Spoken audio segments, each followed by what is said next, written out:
আসসালামু আলাইকুম সবাইকে। আবারও চলে আসলাম আমাদের ড্রিম ইনটু রিয়েলিটি থেকে লাইভ। এবং আজকে আমি এমন একজন গেস্ট নিয়ে আসছি আমাদের সাথে, যিনি মোটামুটি সব আমাদের কমিউনিটিতে, আমাদের সব জায়গায় পরিচিত।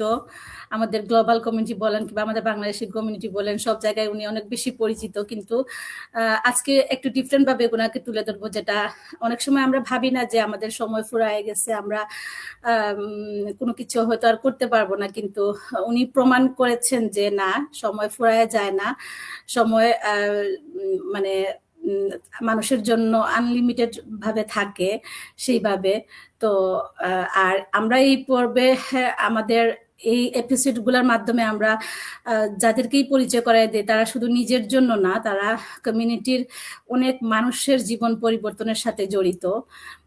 তো সেইভাবে আমাদের সাথে আছেন আজকে আমাদের জয়নাব আপু, একজন আমেরিকান, বাংলাদেশি আমেরিকান এন্টারপ্রেনিয়ার, একজন কোচ, একজন কমিউনিটি লিডার জয়নাব খান। আর আমার সাথে আমার কো হোস্ট হিসাবে আছেন ইলা আপু। তো আমি আজকে ইলা আপুকেই বলবো আমাদের জয়নাব আপুকে আপনাদের সামনে পরিচয় করে দেওয়ার জন্য, এবং জয়নাব আপুর গল্পগুলো আপনাদের সাথে পরিচিত করে তোলার জন্য। আর শুধু একটা কথা মানে বলে আমি আর কি শুধু জিনিসটা শুরু করতে চাই। যেমন ধরেন, আজকে আমাদের যে গেস্ট, তিনি শুধু উনার এই বিজনেসের মাধ্যমে উনি উনার ফাইন্যান্সিয়াল ফ্রিডমটা পান নাই, উনি উনার নিজেকে ফিরে পেয়েছেন। উনার হাসি, উনার আত্মবিশ্বাস, উনার সাহস, সবকিছু উনি ফিরে পেয়েছেন এই বিজনেসের মাধ্যমে। তো আমাদের গল্পটা আজকে এটাই, আমরা একজন জয়নাব আপুকে ফিরে পেয়েছি। তো ইলাপু, floor is yours. Thank you so much আপু। আসসালামু আলাইকুম এভরিওয়ান। সবাই নিশ্চয়ই খুব ভালো আছেন। আজকে আমাদের ড্রিম ইনটু রিয়েলিটির তৃতীয় পর্ব। তো আমাদের আজকের পর্বে আমাদের সাথে বিশেষ অতিথি আছেন, এবং আমি শুরুতেই একটু বলে নেই, আমার এই বিজনেসে আসার পরে আমি যাকে খুবই অ্যাডমায়ার করি বা যার সবকিছু আমার অনেক পছন্দ, আমি যাকে মানে ফলো করি, উনি আজকে আমার সাথে আছেন। আমি একটু নার্ভাস আজকে কারণ আপু অনেক অনেক বেশি অনেক কিছু নিয়ে এক্সপ্লেন করে এবং উনি অনেক বেশি রিসার্চ করেন। আজকে ওনার যে সাকসেস কিংবা ওনার যে অবস্থান এই বিজনেসে, এটা সম্পূর্ণই ওনার একার আমি বলবো। সাথে তো কোচ মেন্টর আছেনই, বাট ওনার যেই চেষ্টা, যে প্রচেষ্টা, তার মাধ্যমে সফলতা ওনার আজকে এই বিজনেসে। তো আপু, আসসালামু আলাইকুম, ওয়েলকাম আমাদের প্রোগ্রামে। আর আপনি এই যে বিজনেসে আসলেন সেটা নিয়ে আমরা পরে একটু কথা বলবো। আপনার সম্বন্ধে আজকে একটু আমাদের অডিয়েন্সকে বলবেন। আপনি নিজে একজন জয়নাব খান, আপনি বিজনেসের আগে আপনার যেই পরিচয়টা সেটা একটু আমাদের অডিয়েন্সদের জন্য দিবেন। 4 সন্তানের মা হিসেবে আপনার জীবন কেমন ছিল বিজনেসের আগে, সেটাও একটু আপনি শেয়ার করবেন। থ্যাংক ইউ জয়নাব আপু।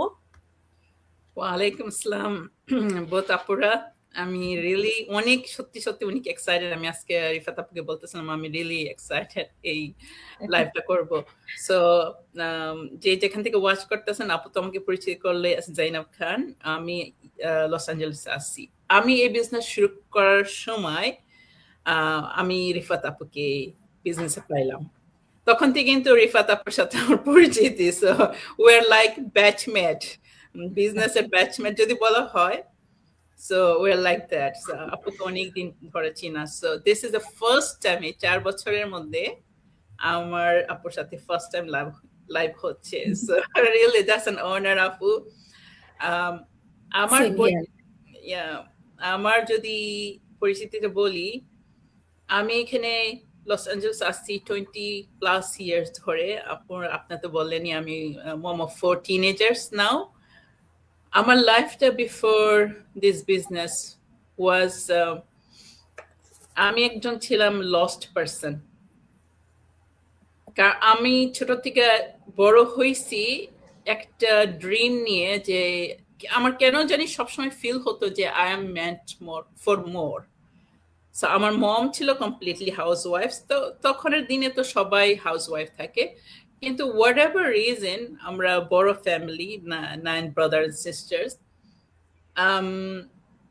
আমার মেবি আমার মমকে দেখেই আমার একটা হাউস ওয়াইফের প্রতি দ্যাট টার্মিনোলজি হাউস ওয়াইফ একটা কিরকম জানি একটা ইয়া ছিল ব্যাড মন্তব্য পারহাপস ছোটবেলা থেকে যখন দেখে আসছি আমার প্রতি যে মানুষের way of behaving maybe psychologically অথবা সাবকনসিয়াসলি আমি এটাকে নেগেটিভ ভাবে ফিল করছি বড় হওয়ার সময় আমি সবসময় ফিল করছি যে I need to be somebody not just a housewife so এই জিনিসটা কিন্তু আমার লক্ষণ ছোটবেলা থেকে ছিল যে আমি I am going to be somebody who is gonna be known আমি একটা লেগাসি মানে এই আর্থে একটা লেগাসি রেখে যাব এটা আমার খুব একটা ড্রিম ছিল সো আমি খুব অ্যাক্টিভ একটা person that was before I came to USA তে আসার পর হলো যে আমার যে শ্বশুর বাড়ি এবং আমার বাচ্চাদের বাবার ওদের ইয়ার থেকে ফ্যামিলি লাইফস্টাইল হলো they don't allow their women to work খুব ট্র্যাডিশনাল সো আমার এই জীবনটাকে অ্যাকসেপ্ট করতে শিখতে হয়েছে আমার যে স্বপ্নটা ছিল সেই স্বপ্নটা কোনোভাবে পোজ দিয়ে trying to now adjust to new situation বাচ্চারা হলো কিন্তু ডিপ ডাউন আমি সেটেল করার মেয়ে না যে আমি ওই স্টিল হাউসওয়াইফ টাইটেলটা নিব আমি এটা রাজি না সো তখন কি হলো আমি বহুত কিছু ট্রাই করলাম বাচ্চারা হলো পরে আস্তে আস্তে অনেক কিছু ট্রাই করলাম করার জন্য so I've been trying things কিন্তু একটা সার্টেন টাইমে আমি পারতেছিলাম না চারটা বাচ্চার প্রেশার একটা জিনিসে একটার পর একটা জিনিস ট্রাই করতেছি হচ্ছে না পারতেছি না আগাইতে পারতেছি না তারপর লাইফ ফাইন্যান্সিয়াল স্ট্রাগল এইসব সব মিলে না আমি আস্তে আস্তে হারাই গেলাম না আমার বাচ্চারা আমাকে দেখতো আর ফিল করতে যে এ মা তাদের জন্য মানে শি জাস্ট দেয়ার স্মাইল নাই আপু অলরেডি বললো স্মাইল ফেরত পাইছে আমি হাসা জিনিসটা আমার বন্ধ হয়ে গেল না ভিতর থেকে হাসি ছিল না হইতে পারে মানুষের সামনে আমি স্মাইল করব I am doing things I am cooking I am doing everything but deep down me something is gone something fail like gone so সেই অবস্থা আমার ছিল বিফোর এই বিজনেসটা করার আগে আপনি তো আমার লাইফ স্টাইল জানতে চেয়েছিলেন বিফোর জয়নিং দিস বিজনেস তো আমি সেই স্টেজে ছিলাম যে যেই মাস্টার মাইন্ডে আমার জার্নি বলছিলাম তখন আমি একটা শেয়ার করছিলাম যে আমার আইডির মধ্যে আমার চেহারাটা এরকম ভাবে ছিল যে দেয়ারস লাইক এখন আমি যদি দেখি আই ফিল লাইক সে মেয়েটার ভিতর কোনো লাইফ নাই মানে চোখগুলোতে তাকাইলে বোঝা যায় যে কোনো লাইফলেস জাস্ট ওয়াকিং জম্বি বলা যায় তো সেটা ছিল আমার জীবন আপুর সেকেন্ড কোশ্চেন থ্যাংক ইউ আপু হ্যাঁ সেকেন্ড কোশ্চেন যেটা আমি করেছিলাম আপনি অলরেডি আনসার করেছেন যে 4 সন্তানের মা হিসেবে আপনার জীবন কেমন ছিল আসলে আপনি যেটা বললেন এটা আমাদের দেশের প্রেক্ষাপটে খুবই কমন একটা বিষয় বাট সবাই এই জিনিসটা ফিল করে না বাট ভিতর থেকে সবাই এই জিনিসটা মানে জাস্ট মানিয়ে নেওয়া পর্যন্ত এইটুকুই তো আপনি মানে একটা কি বলবো ট্রানজিশন পর্ব আপনার লাইফে গেছে এখন আপনি আপনার নিজের একটা আইডেন্টিটি আপনি খুঁজে পেয়েছেন তো আপনার টেস্টিমনিতেও আপনি শেয়ার করেছিলেন যে আপনি বলেছেন আপনি স্টাক ওভারওয়েলম এবং ইনভিজিবল হ্যাঁ আপনার এই অনুভূতিটা আপনি একটু আমাদেরকে বুঝিয়ে বলেন যে সেটা আপনি কেন ফিল করছিলেন যদিও আপনি কিছুটা আনসার করেছেন তারপর আমি আবারও আমি এই কোশ্চেনটা করলাম একটু আমাদের অডিয়েন্সের বুঝার সুবিধার্থে যে আসলে এই অনুভূতিটাকে আপনি একটু বুঝায় বলেন যেটা আপনি বলছেন আপনি স্টাক ওভারওয়েলম এবং ইনভিজিবল ছিলেন স্টাক বলতে যে জিনিসটা আমি বলবো যে একটা একটা জীবন যেটার মধ্যে কোনো প্রোগ্রেস নাই, কোনো উন্নতি নাই। সো আর আমি যতই চেষ্টা করতেছি আমি সেখান থেকে কোনোভাবে চেঞ্জ আনতে পারতেছি না। হইতে পারে আমি যে মাইন্ডসেট আটকে গেছি, যে সার্কামস্টেন্সে আটকে গেছি, আমার কাছে কোনো মানে আমি যতই ট্রাই করতেছিলাম আমি বার হইতে পারতেছিলাম না সেই জায়গা থেকে। হ্যাঁ, সো এই জন্য আমি প্রচুর স্টাক ফিল করতাম। আর যখনই স্টাক ফিল করবেন সেটার সাথে সবসময় মনে রাখবেন যে ফাইন্যান্সটা কিন্তু একটা জড়িত থাকে। ফাইন্যান্সিয়ালিও আমি আটকে ছিলাম, কারণ যেহেতু কিডস ওয়ার গ্রোয়িং আপ, দেখা গেছে যে এক ইনকাম দেওয়া আর হচ্ছে না, কিন্তু বাচ্চাদের নিডস বাড়তেছে, তার উপর আমার বাচ্চাদেরকে প্রাইভেট স্কুলে দিতাম। সো যেহেতু ওদেরকে একটা ওই লাইফস্টাইল দিতে চাইতেছি, তো প্রচন্ড আমাদের স্যাক্রিফাইস করতে হতো। তো যতই আমি চাইতেছি to do something so that at least আমি কিছুটা জর্জরা হব, সেটা পারতেছি না। তারপর ধরেন আমি ছোটবেলা থেকেই even when I was working আমি একটু দান খরচটা করতাম বেশি। সো যখন I came here and I don't have that source of income, দেখা যেত যে আমি পারতেছি না সেটা করতে। দেশে আত্মীয় স্বজনকে দিয়া, মা বাবাকে দিয়া করতেই পারতাম না। আর আমরা যখন এখানে বিদেশে থাকি, আত্মীয় স্বজনদের খুব ইচ্ছা থাকে, ও জয়নবে তো আমেরিকা থাকে, লস অ্যাঞ্জেলেস থাকে, এক্সপেকটেশন তাদের থাকে। ইটস সো ডিফিকাল্ট তাদেরকে বোঝানো যে things are not as you guys think. Things are really terrible here for most families, including myself. এটা কোনোভাবে বোঝানো যেত না। তো সেটা থেকে কিন্তু আরো আমি স্টাক ফিল করতাম, আরো মানে ইনভিজিবল যদি বলি, ইভেন তো আমি ফিল করি আমি ওয়েল এডুকেটেড, আমি জানি না আমি ওয়েল এডুকেটেড, যেহেতু আমি নাইজেরিয়া থেকে ব্যাচেলার্স অফ ম্যাথমেটিক্স করছি, আমি এসে বাংলাদেশে জব করছি, জব করার উইদিন 3 years আমি ভাইস প্রিন্সিপাল হয়ে গেলাম। Before I came to USA আমাকে প্রিন্সিপাল পজিশনও অফার করা হলো, জাস্ট চলে আসবো দেখে আমি নিইনি। But you can see the progression, I was going up. So আমি মনে করি আমার লেখাপড়া সেরকম ছিল দেখে I was able to progress that way. So to come here এখন আস্তে আস্তে বাচ্চা থেকে বড় করাচ্ছি, বাই নেচার একটু সিম্পল একটা মেয়ে। তো দেখা যায় যে আমাকে যেভাবে ভিউ করা হতো এবং পরিবারের থেকে, I was just nothing. I used to feel like I'm nothing.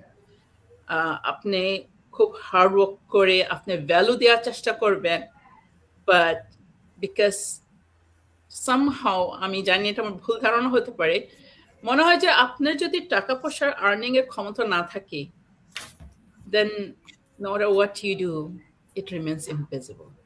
এই জিনিসগুলো আস্তে আস্তে সাইকোলজিক্যালি মাইন্ডসেটে এন্ড এভরিথিং আফেক্ট করে। তো সব মিলাই আমি ওই যে ডিপ্রেস একটা ব্যক্তি হয়ে গেছিলাম।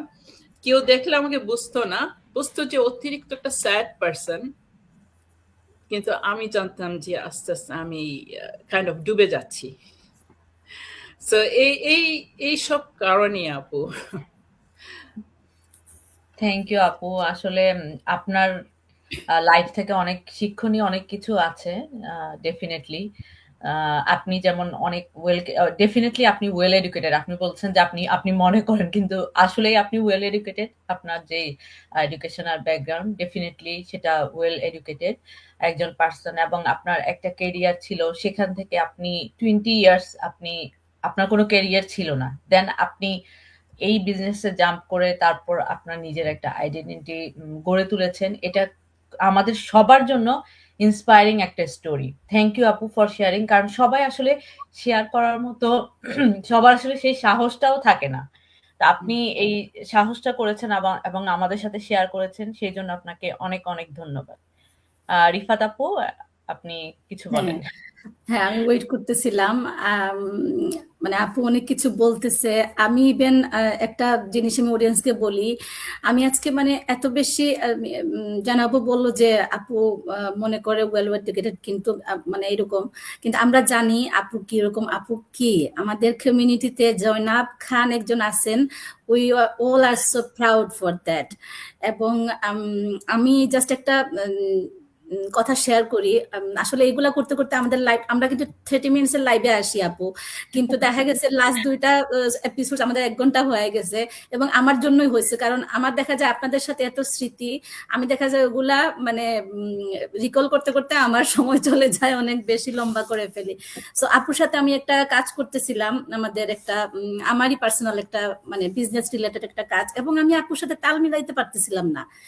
এবং আমি বুঝতেছিলাম যে আপু মানে এত ফাস্ট কিভাবে, এত ফাস্ট এগুলো করে কিভাবে, এত ইয়া করে করে কিভাবে, আমি পুরাই মানে লস্ট হয়ে যাচ্ছিলাম। এবং সেই কারণে আজকে আমি আপুর জন্য যে কোয়েশ্চেন রেডি করতেছিলাম লাইভ সিরিজের, আমি বারবার এডিট করতেছিলাম যে আমি আপুকে কি কোয়েশ্চেন করব, কারণ আপুকে এত এত কোয়েশ্চেন করার আছে। আমি তো মানে একটা এপিসোডে আমার হবে না, একটা এপিসোডে জয়নাব খানকে এক্সপ্লেন করা কোনোভাবেই সম্ভব না। তো এই জিনিসটা থেকে মানে জাস্ট আমি শেয়ার করলাম আমার নিজে থেকে, এবং আমরা আপুর স্টোরি জানি, এবং সেজন্যই আমি এত ইমোশনাল ছিলাম আজকে। আমি আমার নামটাও পর্যন্ত বলি নাই আমার অডিয়েন্সকে যে আমি কে, কোথা থেকে বলতেছি। আমিও সেম, আমি অনেকই নার্ভাস ছিলাম এবং ইমোশনাল ছিলাম। Oh my God. আসলে আপু আমরা অনেক ভালোবাসি আপনাকে, এবং আপনার স্টোরি জানি বিদায় আমরা এত মানে আপনার যে স্টোরিগুলো আমরা যখনই শুনছি গায়ে কাটা দিয়ে উঠছে আমাদের। এইরকম মানে একজন মানুষ, আপনি এত মানে নিজেকে এত গুছায় আনতে পারছেন, এত বছর বাসায় বসে থাকার পরেও, একটা ভালো ডিগ্রি থাকার পরেও আপনি নিজেকে হারায় যেতে দেন নাই। আমরা অনেক সময় কিন্তু হারায় যাই, আমরা মানে একদম হারায় যাই, কিন্তু আপনি আপনার নিজেকে হারায় যেতে দেন নাই। তো আমি জাস্ট জিজ্ঞেস করবো আপু আপনাকে এইটা যে আপনি তো ওভারঅল 20 ইয়ার্সের মতো কোনো কাজ করেন নাই। যেমন আমি 6 বছর কাজ থেকে বিরতি ছিলাম আমার বাচ্চাদেরকে দেখাশোনার জন্য, এবং 6 বছর পরে যখন আমি ব্যাক করি, আই থিঙ্ক আই লস্ট, মানে আমার অনেক সময় লাগছে নিজেকে ফিরে পেতে। কিন্তু তখন আপনি 20 years, it's been a long time, আপনি কিভাবে নিজেকে ভাবলেন যে আমি একটা কিছু করতে পারবো? হ্যাঁ, এটা আমরা কিছুটা আপনার আনসার পাইছি যে ছোটবেলা থেকে আপনার মন মানসিকতা ওইরকম ছিল, কিন্তু মানুষ একটা জায়গায় থাকলে ওইটা আকার ধারণ করে ফেলে, কিন্তু আপনি সেটা না করে আপনি নিজেকে আরো বিল্ড করছেন, এবং আমরা দেখছি কমিউনিটিতে আপনি কতটুকু অবদান রাখেন। শুধু আপনি নিজের জন্য না, আমাদের আপনার মেন্টিদের জন্য না, আপনি গ্লোবাল কমিউনিটিতেও কাজ করেন, আমাদের পুরো প্ল্যাটফর্মে বিহাইন্ডেও কাজ করেন। ইভেন তো আমাদের ট্রেনিং সাইডের জন্য, আমাদের সবকিছুর জন্য আপনি অনেক কিছু কাজ করেন। আমাদের একটা বাংলাদেশে আমাদের যে ইয়াটা, আমাদের মডেলটা টোটাল বাংলা আপনার মাধ্যমেই হয়েছে, আপনি এটা উদ্যোগ নিয়েছেন এবং আপনি ছিলেন ওখানে জড়িত। তো এত কিছু যে আপনি করেন, এত কিছু আপনি কন্ট্রিবিউশন করতে পারেন, এত সাহস, এত সময় দেন, আসলে আমার প্রশ্নই হারাই যাইতেছে, কারণ আপনার ইলাবোরেশন আমি দিতে পারতেছি না আপু। তো এই যে আপনি শুরু করতে চাইলেন, আপনার ভয় করে নাই কিবা আপনি এই বিজনেসটাই কেন চুজ করছেন? মানে এত কি পাইছেন এই বিজনেসে যে না এটা দিয়েই আমার শুরু করতে হবে? আপনি বলছিলেন আপনি অনেক কিছু ট্রাই করছেন, আমরা এটাই জানতে চাই আমাদের বিজনেসের গভীরতাটা, যে একজন মানুষ এত বছর পরেও আইসা যে শুরু করতে পারে কিবা শাইন করতে পারে, একজন লিডার হইতে পারে, কোচ হইতে পারে, এবং আপনার আরো কিছু আপনি আপনার ফিউচারও বলবেন আপু, আপনি যে আপনি স্পিকার হইতে চান, অনেক কিছু আপনি আরো আছে আপনার, তো ওইগুলা নিয়ে আপনি একটু শেয়ার করেন আমাদের অডিয়েন্সের জন্য। আপনার এই কথার থেকে একটাই উত্তর আপু, আমি যখন বিজনেস শুরু করি তার আগে আমি 2 বছর কাইন্ড অফ ডিপ্রেস ছিলাম, যেটা বলছি। তো অনেক অনেক মানুষকে ক্লিনিক্যালি ইয়া করে, এটা ডায়াগনোজ করা হয়। আমি যত আল্লাহর উপর বিশ্বাসটা আছে, কিন্তু আল্লাহর উপর বিশ্বাস থাকার পরেও মানুষ ডিপ্রেসড হয়। তো হইতে পারে সেই জন্য ক্লিনিক্যালি আমারটা ডায়াগনোজ হয় না, কিন্তু আমার তখন রূপটা ছিল কি, তখন রূপটা ছিল আমি হার্ডলি বাইরে যেতাম, অধিকাংশ সময় আমি শুয়ে থাকতাম, খালি বেসিক রান্নাটা করতাম, মানে বাচ্চাদেরকে রান্না করে টেবিলে খাবার, বাচ্চাদেরকে খাওয়ার ঠিক মতো করছে, ওরা স্কুলে গেছে, স্কুল থেকে গেছে, আমি বিছানায় শুয়ে আসছি। শুয়ে কি করতেছি, মাঝে মাঝে ঘুমাইতেছি, মাঝে মাঝে আমি জাস্ট র্যান্ডমলি বিঞ্জ স্ক্রলিং করতেছি সোশ্যাল মিডিয়াতে, জাস্ট একটা পর একটা জিনিস। তখন আমার অবস্থা, মনের অবস্থা এরকম ছিল যে আই ওয়াজ, মানে মানুষে আত্মহত্যা করাটা পাপ, আত্মহত্যা করলে জাহান্নাম, এটা জাহান্নামে যেতে আমি রাজি না, কিন্তু এট দ্য সেম টাইম আমি মরতেও পারতাছি না। So what I just did, just পরে পরে আস্তে আস্তে মরে যাও গা, মানে স্লোলি জাস্ট ডাই ডাউন। তখন ছিল আমার মানসিক এরকম যে I am slowly letting myself die away, কারণ আমি আর কোনোভাবে পারতাছিলাম না। এই অবস্থায় আমার বাচ্চারা এই ছোট সময়টায় 2 বছরে যখন হালটা ছেড়ে দিলাম, তখন আমি দেখলাম যে বাচ্চাদের প্রচন্ড ক্ষতি শুরু হয়ে গেল, কারণ বাচ্চারা সবকিছু আমার কাছে আসতো, সবকিছু আমি দেখতাম। সো তখন আমি আমার মানে সিচুয়েশনটা কিছু একটা ঘটছিল, যে কারণে I don't remember exactly, but আমি ফিল করা শিখলাম না, এটা একটা জীবন না, বাচ্চাদের ক্ষতি হইতাছে। আমি আমি তো খুব অ্যাবল বডিড, আমি তো নিজেকে খুব বিশ্বাসী একটা মেয়ে, ওয়াই আমি এভাবে হাল ছেড়ে দিয়া মানে স্লো ডেথ নিয়ে নিচ্ছি নিজের জন্য। তখন আমি আবার শুরু করলাম, না, যেভাবে হোক আবার দাঁড়াইতে হবে। তখন আমি কি করলাম, আমি একটু জাস্ট অনলাইনের মাধ্যমে, যা তো আমার বাইরে যাওয়ার অ্যালাউড না, অনলাইনের মাধ্যমে আমি কি করতে পারি। তখন আমার মাথায় চিন্তা ছিল, ওকে অনলাইনের মাধ্যমে মেবি মেডিকেল বিলিং, কোডিং, এইসব যেগুলো আছে ওগুলা নিয়েই চিন্তা ভাবনা করতেছিলাম যে অনলাইন কলেজে যদি করতে পারি। তো ওই সময়টাই তখন আমার সিস্টার যে তনু, ও আমাকে বলল যে ভাবি আমি কিন্তু একটা জিনিস করতেছি অনলাইনে, এরকম ও আমাকে জানালো। ওর সাথে আমার প্রায় এভরিডে কথা হতো, কিন্তু for some time I notice ও কোনো আমার সাথে সেরকম যোগাযোগ হচ্ছে না সেরকম ফ্রিকুয়েন্টলি অ্যাজ বিফোর। তখন আমার কিউরিয়াসিটি জাগলো, সো সি দ্য কানেকশন। আমি কিন্তু আবার উঠে দাঁড়াইছি যে আমি কিছু আবার এভাবে আমি থাকতে চাচ্ছি না, এভাবে পচে যাইতে চাইতেছি না, I have to use that word. ওর যখন আমাদের বিজনেস মডেলটা যখন আমি দেখলাম, আমি একটু স্কেপটিক ছিলাম, কারণ ও কি করতেছে, ও সবকিছু সবসময় আমাকেই আক্স করতো। হ্যাঁ, এখন ও বলতেছে কিছু করতেছে, যখন আমি জিজ্ঞাসা করলাম কতদিন ধরে, বললো যে অলমোস্ট 5 মান্থ। তখন আমার লাইক 5 মাস ধরে একটা জিনিস করতেছে, কি এটা জিনিস? এই যে ওয়েবিনারে গেলাম, দেখা শুরু করলাম, দ্যাট অ্যাকচুয়ালি ওপেন মাই আইস। নাও কেন আপু জিজ্ঞেস করলাম, আমি ওয়েবিনারটা যখন দেখলাম আমার ভিতরে কিরকম যেন একটা ফিল হলো যে আমার এই স্টোরিটা ওনারা বলতেছে, মানে ওয়েবিনারে যে প্যানেলস ওরা বলতেছে। তো এই থেকে একটা কিউরিয়াসিটি জাগলো। তারপর আবার যখন ওই যে রেজিস্ট্রেশনটা করি, তখন যখন বিজনেস মডেলটা দেখলাম, আমি তখনই এই বিজনেসটাকে ভালোবেসে ফেললাম। এই বিজনেসটাকে ভালোবাসতে হবে, বিজনেসটা ভালোবাসলে না ভাসলে বিজনেসটা আসলে করা অনেক কষ্ট। তো তখনই কিন্তু আমি ফিল করলাম যে না, এই বিজনেসটার প্রতি একটা কেমন যেন একটা আমার ফিলিংস আসলো। আমার কাছে মনে হয় today when I look back, আমার কাছে মনে হয় ভিতরে যে আমি আল্লাহর কাছে চাইতেছিলাম, আল্লাহ সেই উত্তরটা আমাকে দিছে। কারণ আমি যখন দেখলাম, আমি সাথে সাথে ফিল করছি this is it for me. এখন কেন আপু জানতে চাইলেন, কেন কেন এই বিজনেস? রিমেম্বার আমি বলছি অনেক কিছু ট্রাই করছিলাম। নাম্বার 1 ছিল দুইটা মেজর কারণ। একটা হলো কোনো মেন্টরশিপ ছিল না সেখানে, তাদের কোনো রকম ট্রেনিং সেট ছিল কিন্তু কোনো মেন্টরশিপ ছিল না। সো একটা সার্টেন টাইম আমি যখন কোনো রকম আগাইতে পারতেছিলাম না, আর ছোট ছোট বাচ্চারা ছিল, তখন ইভেন্চুয়ালি আই স্টপ। সেকেন্ড পার্টটা হলো অনলাইনে যাই করেন, আপনি কোনো একটা নিশ বলে অথবা কোনো প্রোডাক্ট লাইন নিয়ে আপনাদের কাজ করতে হবে। তো তখন তারা বলতো কোন প্রোডাক্ট লাইন নিয়ে তুমি কাজ করবা সেটা তুমি ফিগার আউট করো। না, আমি হলাম একটা টিচার মানুষ, আমি কেমনে জানবো বিজনেস ইয়ারটা, বুঝতে পারছেন? I don't know how whether, মানে I am such a ordinary person, আমাদের কোনো ফ্যামিলি কোনো বিজনেস ব্যাকগ্রাউন্ড না, কোন প্রোডাক্ট নিয়ে আমি কথা বলবো, কোনটা চলে, এই যে রিসার্চ গুলো না আমার মাথায় ধরতো না। এখানে এগেন আমি স্টাক হয়ে যাই। তখন বলতো ও যে লাইক ডগের কলার নিয়ে তুমি এটা নিয়ে ডিসকাশন করবা, ক্যাটের এটা ওইটা, মানে তখন যেটা চলতো, তো ওই জায়গাগুলো আমি আটকে যেতাম। তখন ফিল হতো যে like that's no way out for me. যখন আমাদের মডেলটা দেখলাম, first thing, I have mentor.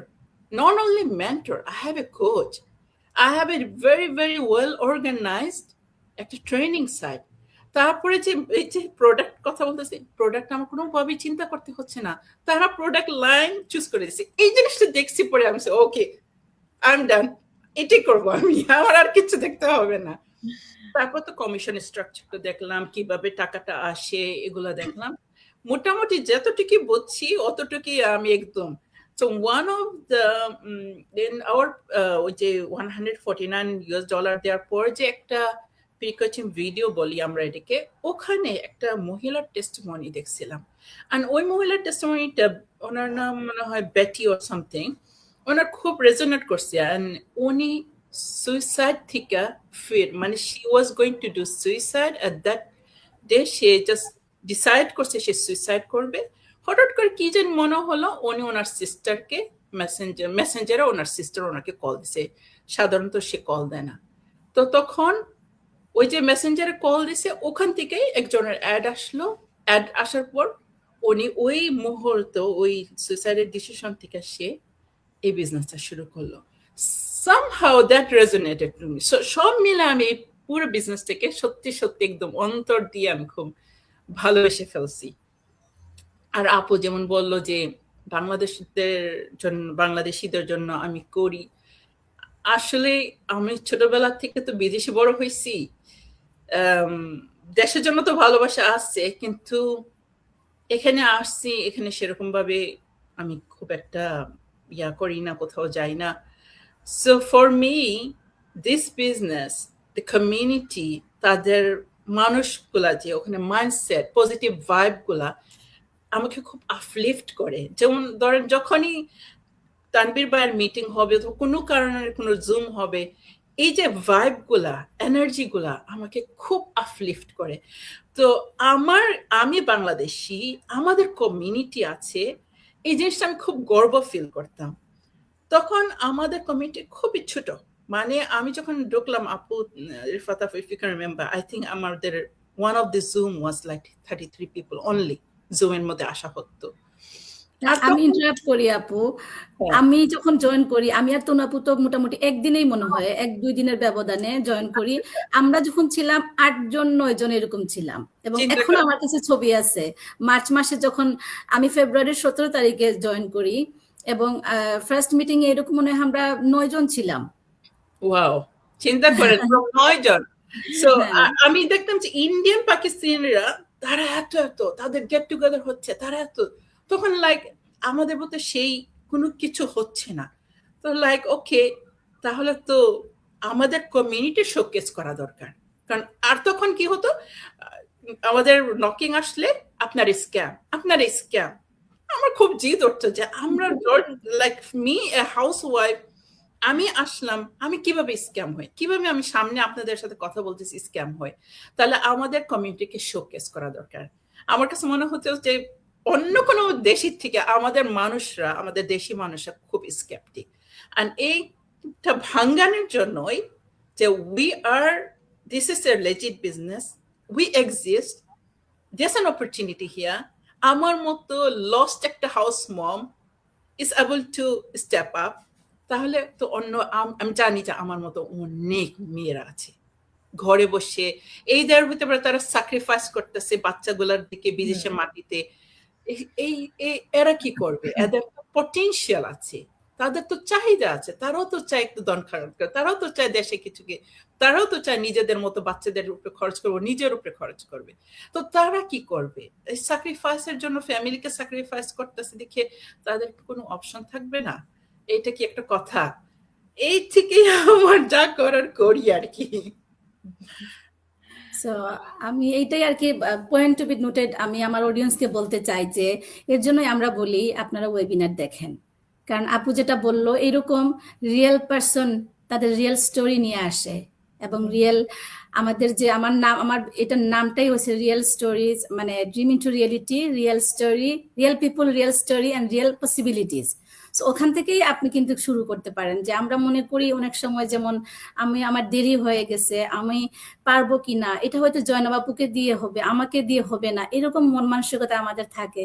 কিন্তু আপনাদেরকে এই যে চোখের সামনে আপনাদের এক্সাম্পল, 20 বছর কিছু না করেও সেই মানুষটা আজকে কি পর্যায়ে এসেছে। এবং আপুকে দেখলে, আপুর জীবনধারাটা দেখলে এখন আমার মনে হয় আপু শুধু ইনকাম করতেছে না, আপু শুধু বিজনেস করতেছে না, আপু লাইফটা এনজয় করতেছে। True. মানে আপুর চেহারা এটা বলে দেয়। কারণ আপু এবং আপুর এটা তো খুব বেশি বলে চেহারায়, কিন্তু আমাদের এই বিজনেস আমি অনেককে দেখেছি আপু এটা, যে আমরা বাহ্যিকভাবেও চেঞ্জ হই, আমাদের তো স্কিল ডেভেলপ হয়, আমাদের কথা বলার ওয়ে, আমাদের সবকিছু, কিন্তু আমাদের চেহারাটাও আমরা দেখছি গ্লো করে। মানে এই জিনিসটা আসলে ভেতর থেকে আসে। মানুষের বাহ্যিক চেহারার গ্লো কিন্তু সাদা কালো দিয়ে না, কালো মানুষও কিন্তু গ্লো করে। সো এই জিনিসটাই কিন্তু আমাদের এই বিজনেস আমাদেরকে অনেক সময় দেয়। এবং এই যে আপনাদের সামনে উদাহরণ, এবং আমি একটা কথা বলতে চাই যে স্বপ্নের যে কোনো এক্সপায়ারি ডেট নাই, সেটা আমাদের জয়নাব আপু মানে প্রমাণ করেছেন আর কি। তো আপু, ইলাপু, আপনি নেক্সট কোয়েশ্চেনে যাবেন নাকি আমি যাবো? নেক্সট কোয়েশ্চেনে যাব, কিন্তু এই কোয়েশ্চেনটা মানে কথার প্রেক্ষিতে চলে আসছে আমার নিজের মধ্যে থেকে। এবং আমি আগেও যেটা বলেছি যে আমি জয়নাব আপুকে খুবই অ্যাডমায়ার করি অ্যাজ এ বিজনেস ওনার, এবং তার লাইফ চেঞ্জিং যে স্টোরিটা সেটা আমাকে খুব বেশি আর কি ভাবায় সব সময়। তো আমি আপুকে পার্সোনালি আর কি একটা কথা বলতে চাই আমার অডিয়েন্সের জন্য, আমাদের সবার অডিয়েন্সের জন্য। আপু, আমি একবার আপনার একটা ভিডিও দেখেছিলাম যে আপনি বলছিলেন যখন মাস্টার মাইন্ডে আপনি আপনার স্টোরিটা শেয়ার করছিলেন, তার আগে আপনি একটা ভিডিও বানিয়েছিলেন যে ওখানে আপনি বলছিলেন যে আমি সাহস করে আজকে আমার স্টোরিটা শেয়ার করব, এবং এটা আমার প্রথম মাস্টার মাইন্ডে আমার প্রেজেন্টেশন, সোলো প্রেজেন্টেশন। তো আমি এই মুহূর্তে আমি আর কি আমার লেনটা চেঞ্জ করছি। আমার এত ভালো লেগেছিল আপুর এই কথাটা। আমি বলি আপুর সাথে আমি লাইভে আসলে আমি অবশ্যই এই কথাটা আমি আপুর কাছ থেকে আমি ইন্টারাপ্ট করতেছি, আমরা আসলে ফ্যামিলি মানে ওরিয়েন্টেড হয়ে গেছি এখানে কথা বলে। এটা আপু আমার সাথেও মানে শেয়ার করছে, এবং আমারও এই কথাটা এত মানে ওন করছি আমি, লাইক যে আসলেও তো খুব সুন্দর কথাটা। মানে আমরা তো থার্ড লেন থেকে সেকেন্ড লেনে যাই, ফার্স্ট লেনে যাই আরেকটু স্পিডের জন্য, একদম স্লো গেলে থার্ড, এরকম করে যাই। আপনাদের তো আমেরিকাতে আরো বেশি লেন আছে, 5টা 6টা লেন আছে ইউরোপে। তো সবকিছু এরকমই, মানে এটা এত রিলেট ছিল আপু। লেন চেঞ্জ করতে গেলে যে নার্ভাসনেসটা, আপু আপনি আমাদের অডিয়েন্সের জন্য বলেন, সবার জন্য বলেন, আমার জন্য বলেন, এই যে লেন চেঞ্জটা আপনি করলেন, সেই কনফিডেন্সটা আপনি কিভাবে গ্রো করলেন, এবং এটা আপনার লাইফে কি ইম্প্যাক্ট নিয়ে আসলো? আপু, এটা কিন্তু হিউজ একটা ইম্প্যাক্ট। আর যখন লেন চেঞ্জের যত কথাটা আসতেছে, কিভাবে করলাম, আমি যখন এই বিজনেসটা শুরু করলাম তখন এটা একটু বলতে হয় যে আমি কোনো সাপোর্ট পাইনি। আমি জানতামই সাপোর্ট পাবো না, হইতে পারে আপনার কথা থেকে জেনে ফেলছেন, যে বুঝে ফেলছেন যে আমি সেই ব্যাকগ্রাউন্ড থেকে আসি নাই, মানে সেই সিচুয়েশন থেকে আসি নাই যে আমি সাপোর্ট পাবো। সো এটা আমি জানি। সো সে কারণে আমি জানি যে এটা আমার ফুল দমে নিজের ইনভেস্টমেন্ট, সেভাবেই আসতে হবে। নিজের জোগাড় করে যেভাবে হোক আমি ইনভেস্টমেন্ট করে বিজনেস শুরু করব। এবং আমি জানি যে at no point will I get that support. অনেক মানুষ মনে করে যে হ্যাঁ, সময়ের পরে সে চেঞ্জ হবে অথবা সে সাপোর্ট দিবে। আমি জানি at no point সে সাপোর্টটা পাবো, এবং কি আমি সুপার সাকসেসফুল হলেও সে সাপোর্ট আসবে না, আমি এটা জানি। সো জেনে আমার যে কাজটা করতে হয়েছে, তার মানে কি আমার নিজেকে ওইভাবে তৈরি করতে হয়েছে। তার every day was a kind of আমার লেন চেঞ্জ করা উপরে খুব কাজ করতে হতো। অনেক অনেক কষ্ট গেছে, অনেক অনেক কষ্ট গেছে এই বিজনেসটা লেগে থাকা আর কি। প্রথম যেমন ড্রাইভিং যখন শুরু করবেন, তখন স্বাভাবিক লেন চেঞ্জ করাটা খুবই ভয়ের একটা কারণ থাকে। আবার এটাই দেখা যায় যে আমি okay I will rather B behind a slow moving car than me changing A lane. কিন্তু as time goes on আপনার ড্রাইভিং এর স্কিলটা বেড়ে যাচ্ছে, আপনি কিন্তু ইমপেশেন্ট হয়ে যাচ্ছেন। এখন যখন আপনি ড্রাইভিং ভালো পারতেছেন কিন্তু ইচ্ছাকৃতভাবে পিছিয়ে থেকে যেতেছেন একটা স্লো ড্রাইভিং কারের পিছে, আপনার ভিতরে একটা বিরক্তি ক্রিয়েশন হয়। এই জিনিসটা আমি বলবো কারণ আমাদের বহুত মারা ঘরে বসে তারা ফ্রাস্ট্রেটেড হয়ে যেতেছে, বুঝতেছে যে এভাবে সেটেল করা লাভ নাই। They know they need to do something, but they will not venture out. তখনই লেন চেঞ্জের কথাটা আসে, লেন চেঞ্জ করতেছে না। তো আমার এই লেন চেঞ্জ করা বারবার করতে হয়েছে যখন অ্যাড দিতে গেলাম, তারপর যখন আমাকে বলা হতো যে no you can work, I still have to maintain, যেভাবে হোক আমি কোনো টিম মিটিং করতাম না। এগুলো কিন্তু আমার ওইভাবে সাহস বিল্ড হলো। মাস্টারমাইন্ডের যাওয়ার আগে আমি আমাদের আমাদের যে গ্লোবাল হলো অ্যানিভার্সারি হলো 50th অ্যানিভার্সারি, তখন 51st অ্যানিভার্সারি তখন ছিল।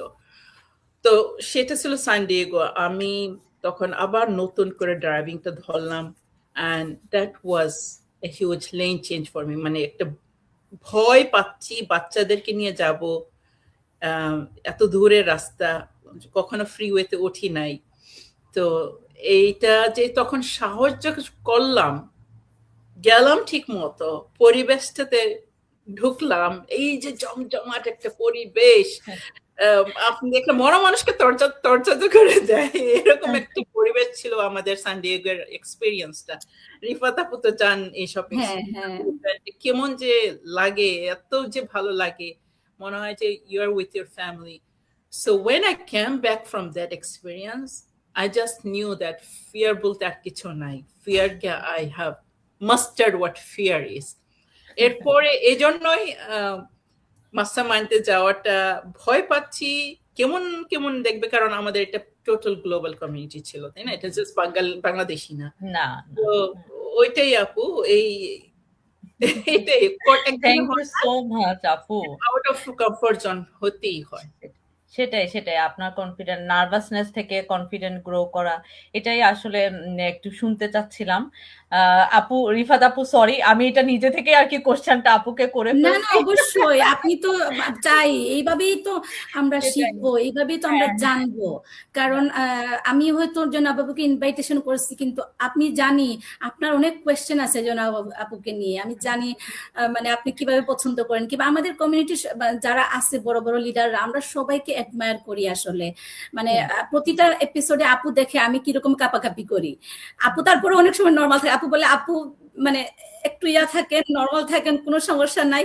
কিন্তু দেখা যায় আমার হার্ট বিটিং বেড়ে যায়, আমি কথা গুলায় ফেলি, যে আজকে আমি তো ইন্ট্রোডাকশনই দিতে পারি নাই, আমার কি ইন্ট্রোডাকশন দেওয়ার কথা ছিল, কিন্তু আমি একদম গুলায় ফেলেছি। হইতেছে কারণ দেখা যায় যে তানভীর ভাই বলেন, মেরি আপু বলেন, আপনি, আমরা আরো যাদেরকে ফিউচারে নিয়ে আসবো, সবাই আমার কাছে আসলে খুব বেশি ক্লোজ। কারণ আমি হয়তো এই এপিসোডের লাস্টে আমি এবং ইলা আপু আমরা দুজন আমাদের স্টোরি বলবো, সো ওখানে হয়তো বলবো এই বিজনেস আমাদেরকে কি দিয়েছে, এবং এই বিজনেস আমাদেরকে কিভাবে আমাদের সাথে একদম জড়ায় আছে, একদম আমাদের সাথে, আমাদের ইমোশনালি আমাদের সাথে অ্যাটাচমেন্ট আছে বিজনেসের। সো এইটাই আপু, আমি কি আপুকে কোনো প্রশ্ন করব নাকি আপনি করবেন? না আপনি করেন, আমি তো আপুকে এই কোশ্চেনটা করলাম। আচ্ছা, না তো আমি কত যে কোশ্চেন আছে আপু, কিন্তু একটা জিনিস জাস্ট জানবো যে অনেক মারা আছে এরকম আপনার মতো, যেমন ধরেন 20 বছর হয়েছে ইমিগ্রেন্ট হয়ে আসছে, ওয়েল এডুকেটেড সবকিছু, অনেকে আবার এখানে হয়তো পড়াশোনাও করছে বাইরের দেশে, কিংবা ধরেন ওয়েল এডুকেটেডই হয়তো দেশ থেকে, কিন্তু এই যে সংসারের চাপে কিংবা পরিবারের চাপে হয়তো 10 বছর 15 বছর 12 বছর কোনো কিছু করে নাই, তারা তো শুরু করতে পারে আমাদের এই বিজনেস। এবং তাদের জন্য আপনার ইয়াটা কি থাকবে, মানে আপনার কি পরামর্শ তাদেরকে দিবেন, তারা কিভাবে নিজেকে, যেমন আপনি যে সাহসটা দেখাইছেন, সবাই তো সেই সাহসটা দেখাবে না, আপনার ভিতরের যে সাহসটা, আপনি নিজেকে সেইভাবে প্রমাণ করছেন, প্রতিনিয়ত আপনি সবকিছু। এবং আপু আমি আরেকটা জিনিস বলি, আপনি যে বলছিলেন যে আপনি সাপোর্টটা পান নাই, আমরা জানি আপনি কিভাবে বিজনেসের ইনভেস্টমেন্টটা করছেন, ওইটা কি শেয়ার করবেন না নাকি? না আমি জাস্ট করতেছি। ওপেন আমি মনে করি ওইটা আপনি একটু শেয়ার করেন, যে অনেক আপুরা আছে মানে ইনভেস্টমেন্ট আমাদের যে অল্প একটু ইনভেস্টমেন্ট আছে ওইটা করতে পারে না বিদায় আমাদের বিজনেসটা করতে চায় না। সো কিভাবে করতে পারে, কতটুকু ওয়ে আছে আমাদের মধ্যে, সো এটা যদি আপনি একটু শেয়ার করেন।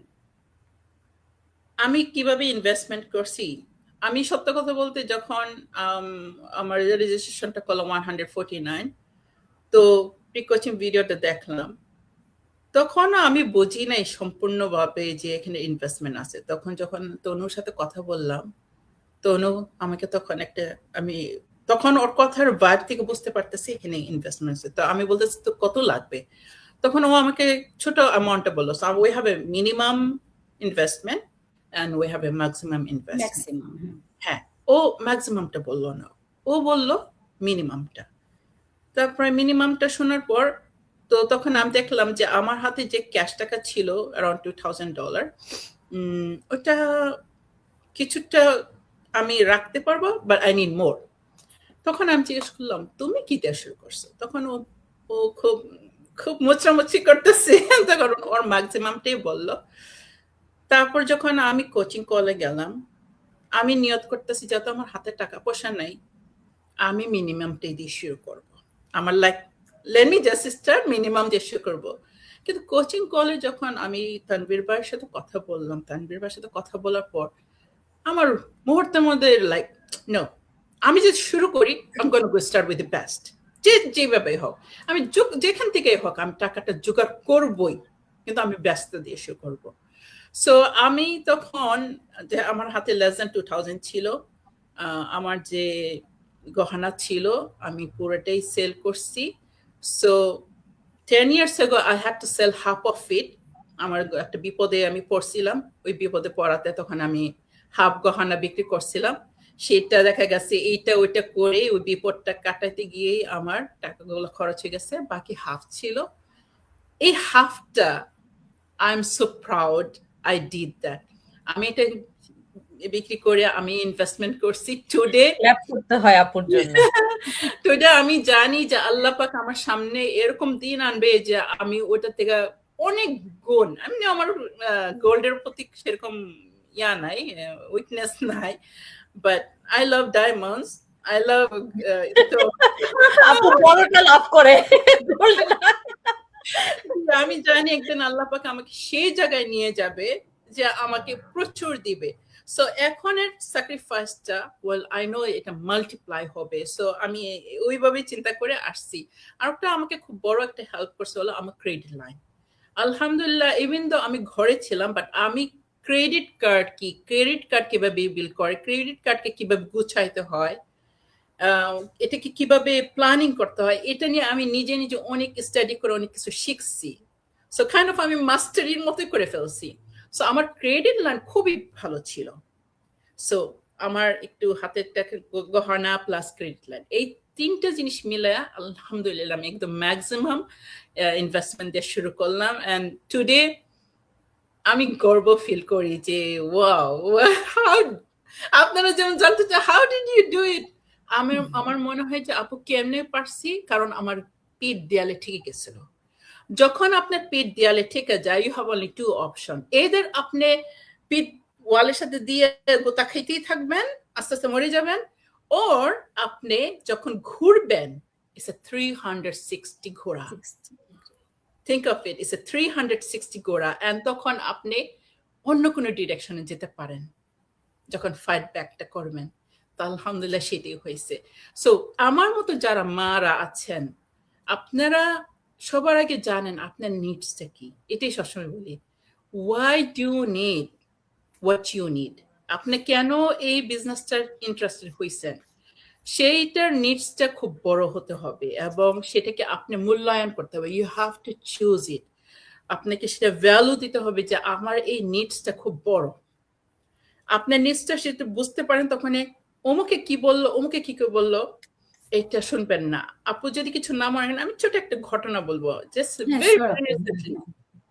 একটা মার কথা বলি, উনি চাকরি করেন, একটা স্কুলে জব করেন, কিন্তু ওনার বাচ্চারা কয়টা বাচ্চা আছে সেটা বলবো না, কিন্তু মোর অ্যারাউন্ড 3 লাইক দ্যাট, কিন্তু সব বাচ্চাদেরকে সে বিয়ে শাদী করাই দিছেন। হ্যাঁ, তো উনি যখন রেজিস্ট্রেশন করলেন, উইদিন 2 days সে মানুষের থেকে শুনলো এটা স্ক্যাম, আমাদের এই বিজনেস স্ক্যাম, যে তোমার টাকাটা মার খাবা, ওই $149টা মার খাবা। সে সাথে সাথে রিফান্ড নিল।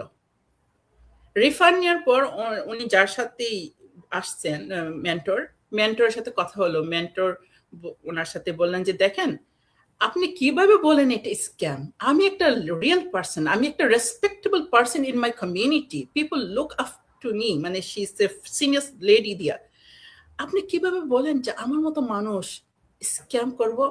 তখন উনি বলতেছে না, মানুষ এগুলো বলতেছে, তোমাকে তো রিফান্ড দিয়ে দিয়েছে। সামথিং ইন হার হ্যাপেন, সে পরের দিন না 2 দিন পরে সে আবার রেজিস্ট্রেশন করলেন। রেজিস্ট্রেশন করে, যেহেতু আমি কোচ, আমার সাথে তখন কথা হলো, আমরা কোচিং কল করলাম। তখন কোচিং কলের সময় উনি বলতেছে, আপু এবার ডিসিশন আমি একা নিছি, এবার আমি কেউ কথা শুনতে যাইনি, না হাজবেন্ড, না সন্তান, না আশেপাশের মানুষ, আমি একা ডিসিশন নিছি। সো এই যে কেন সে এটা করছে, তার ভিতরে কোনো একটা নিডস আছে দেখে তো এইবার সে আর বাইরের কথা শুনে নেই। সো আমি কেন কাহিনীটা বলতেছি, এই কাহিনীটা বলতেছি কারণ এই মাটা যেমন সে রিয়েলাইজ করছে দিয়ে something, so she told me something. আমার সে আগের মানুষটা যে আমি ছিলাম, যে খুব স্ট্রং পারসন, যে যে কাজটা সে করতেছে সে করতো, আমি সেই মানুষটাকে ফেরত পেতে চাই। So she's losing that and she doesn't like it. She doesn't like feeling lost. She doesn't like feeling that everything is getting out of control. সে সেই মানুষটাকে ফেরত চায়। আর এইটাই তো আমার বিজনেসটাতে, যেমন আমি আমার জয়নাবকে ফেরত পাইছি, রিফাত আপু আপনি নিজেকে ফেরত পাইছেন, উনিও আসছে একটা কারণে। আপনার কারণটা কি প্লিজ সেটা আপনি ছোট করেন না। আপনি মনে করতেছেন যে আপনি ফ্যামিলিকে সাপোর্ট করতে চান, আপনার হাজবেন্ডকে সাপোর্ট করতে চান, এটা ছোট একটা কোজ না, এটা বড় সড় একটা কোজ, এটাকে পবিত্র কর। আপনারা যারা বাসায় মমস আছেন, আপনারা কি জানেন যে আপনি যদি 1 টাকা ফ্যামিলির জন্য, আপনার যে সংসারটা আছে আপনার নিজের সন্তানের উপর খরচ করেন, সেটা আপনার জন্য সদকা হয়ে যায়। তো আপনি এই অপরচুনিটি কেন হারাবেন?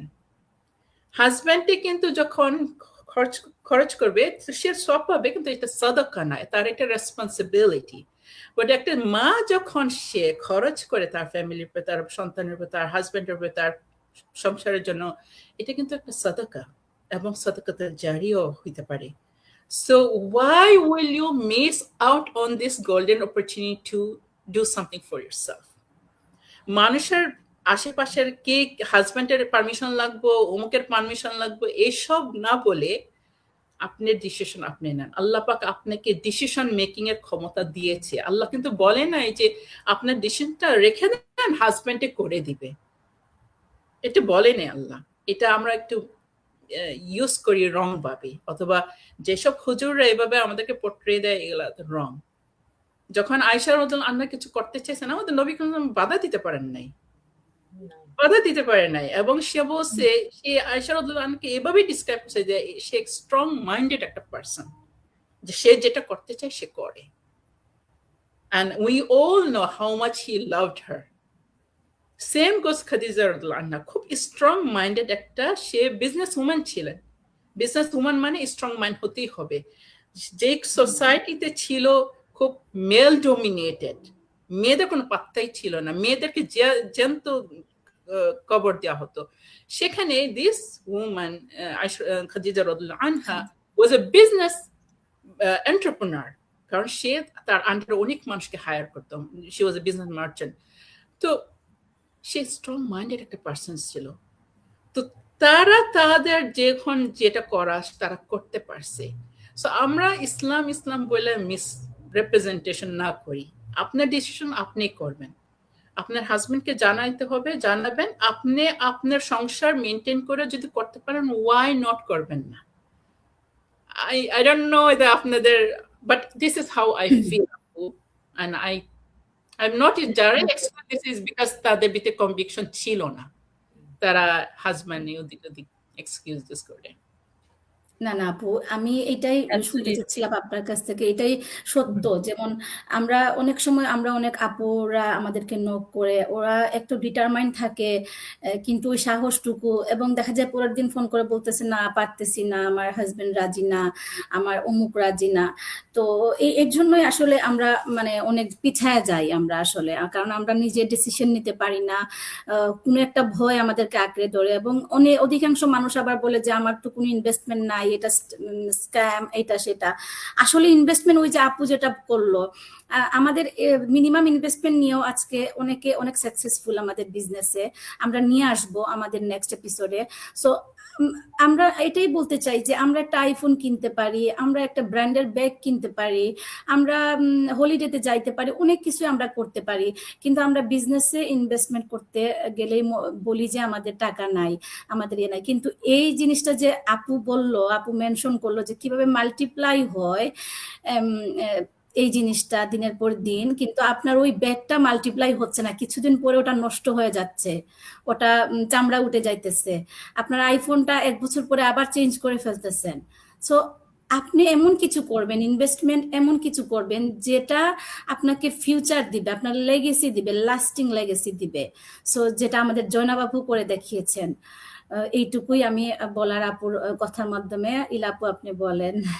আমি অবশ্যই এখানে অ্যাড করতে চাই আপুর কথার পরিপ্রেক্ষিতে আর কি। আপু যেটা বললেন আমার কাছে খুব ভালো লাগলো এই কথাটা, যে সাদাকা, হ্যাঁ, আমরা যদি আমাদের সন্তানের জন্য বা পরিবারের জন্য আমরা যদি নিজেদের পরিশ্রমের টাকাটা যদি খরচ করি, সেটা সাদাকা হিসেবে কাজ করবে। হ্যাঁ, আরেকটা কথা আপু এরপরেই বললেন যে হয়তোবা এটা সাদাকায়ে জারিয়া হিসাবেও এটা কাজ করতে পারে। আপু আপনার এই কথা পরিপ্রেক্ষিতে আমি কি একটু এক্সপ্লেনেশনটা শুনতে পারি?